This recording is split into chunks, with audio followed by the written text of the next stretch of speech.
সন্ধ্যার জলখাবারে যদি এত সুন্দর যদি এগরোল বাড়িতেই বানিয়ে নিতে পারো তাহলেই সন্ধ্যাটা একদম জমে উঠবে। চলুন তাহলে বাড়িতেই দোকানের মতো এগরোল কীভাবে বানালাম তোমাদের সঙ্গে শেয়ার করব। আর সত্যি বলতে বাড়িতেও কিন্তু এগরোল বানাতে কিন্তু খুব সহজ। আমরা যেটা কঠিন মনে করি একদমই না, খুব সহজে বানিয়ে নেব। এখানে ময়দাটাকে আমি জল দিয়ে মেখে নিচ্ছি। আপনারা চাইলে সামান্য পরিমাণ লবণ দিতে পারেন, না চাইলে স্কিপও করতে পারেন। এখানে দেখতেই পাচ্ছেন লিচি কেটে দুটো ডো রেডি করে নিয়েছি।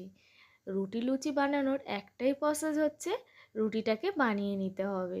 দেখুন তাহলে আমি রুটি বানিয়ে নিচ্ছি।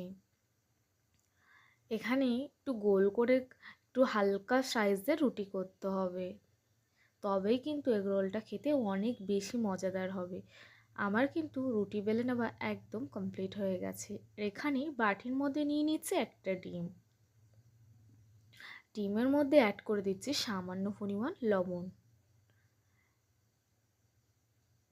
প্রথমেই তাওয়াটাকে গরম করতে দিলাম, দেওয়ার পরে রুটিটাকে এপিট ওপিট করে ভালোভাবে সেঁকে নেব। দেখতেই পাচ্ছ রুটিটা কিন্তু আমার সেঁকে নেওয়া কমপ্লিট হয়ে গেছে। এবার রুটিটাকে তুলে নিয়ে তাওয়াতে অল্প তেল দিয়ে এর মধ্যে ডিমটা দিয়ে দেব।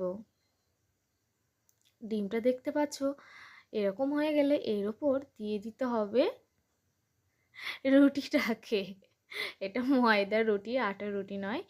তো যাই হোক, এখানে এই রুটিটাকে দিয়ে আমি ভালোভাবে চারি সাইড দিয়ে কিন্তু চেপে চেপে গোল করে দিয়েছি। রুটিটা কিন্তু আমার হয়ে গেছে। এবার কিছু সালাড বানিয়ে নেব। তার জন্য প্রথমেই দিয়ে দিচ্ছি শসা কুচি, অ্যাড করে দেব পেঁয়াজ রিং রিং করে কেটে রেখেছি, দিয়ে দিচ্ছি সস দেওয়া আমার কমপ্লিট হয়ে গেছে। ঠিক তো এবার দিয়ে দিচ্ছি কাসুন্দি। এটা বাড়িতে বানানো কাসুন্দি ছিল।